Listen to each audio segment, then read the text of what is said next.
Hi, WorldCom 2. This part of Chapter 4, Listening and Evaluating, is called Listening Actively. Just like listening critically in the last video, talked about how we really have to be involved in our listening. Listening actively is all about you being a part of it. And when you hear information, you're able to absorb it for a long time. In other words, you learn. So this part starts on page 88. You can access it by going to your lesson plans. You're going to get a link to the PDF of the chapter. Go to page 88, or you can follow along also with the PowerPoint and go to slide 9, which is listening actively. So on page 88, it says good listeners are active, not passive. That means they're really a part of it. Just like when you get up and you exercise, you're active. You're not just sitting there like a bump on a log, right? So an active listener looks for meaning.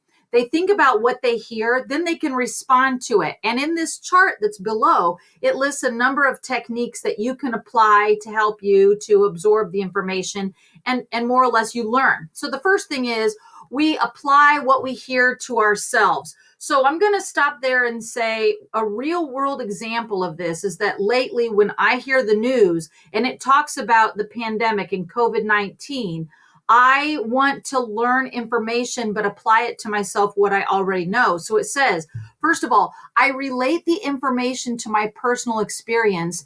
Then I use my own knowledge that I already have to understand the new information.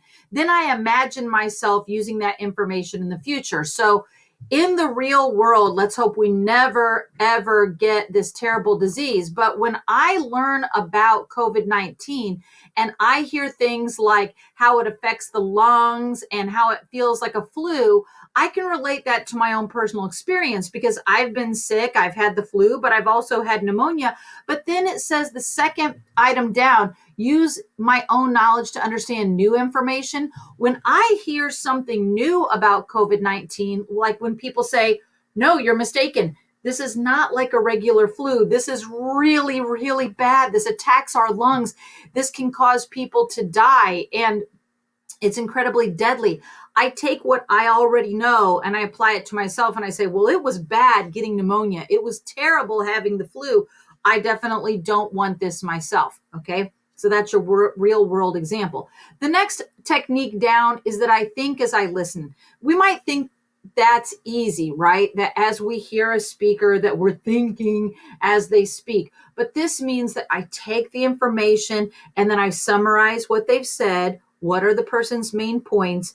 I review what they've said, so it's really becoming a part of my knowledge. Then I start thinking about questions that I might want to ask the speaker, or if it's not in live and in person, I think about questions that I might have that get me thinking more deeply.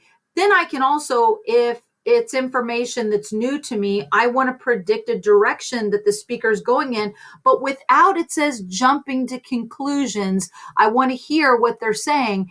And then if my prediction about the speaker's meaning is wrong, I decide what has misled me. Okay, so let's review that on the PowerPoint. It says, good listeners are active, not passive. They look for meaning. They think about what they hear. They respond to it. And then it says, my first two techniques are applying what I hear to myself, relating that to my own experience, and then thinking as I listen. All right, so let's go back to page 88. On that chart, the next technique is that in order for me to take information that's new and really remember it for a long time, I might make an association or use a mnemonic device. So let's look at the right side so we understand what that means. If I make an association or a connection, I could use something like a vivid mental image to recall what this is all about. Now, the example here in the book, I think you could apply it, but it says, for example, picture that the main factors in early U.S. economic development, like cotton and transportation, as a locomotive pulling a canal boat, carrying a cotton gin. I mean, this is you thinking about transportation and early industry, right? But mnemonic devices, that one is helpful because we might have a rhyme or an acronym. We all have seen those, right? Where we take a word, but it's formed out of initials or some other type of word play. And then we take information that's hard to remember and we create this mnemonic device. and all of a sudden we remember it. Okay, so it's got an example here on the chart, but one I'm going to give to you that you probably already know is scuba. Scuba, when you go scuba or underwater deep sea diving, it really stands for self-contained underwater breathing apparatus, right? That's scuba. Or if I am in a geography class and I need to remember all of the Great Lakes, I can remember that there are 5 by remembering the mnemonic device HOMES, and that is HOMES, Huron, Ontario, Michigan, Erie, and Superior. So I've taken something that's hard to remember, but then I have a mnemonic device. Now, the next technique is taking notes. I don't really have to go into much detail with that. Everybody out there has taken some notes in a class where it's hard for you to remember.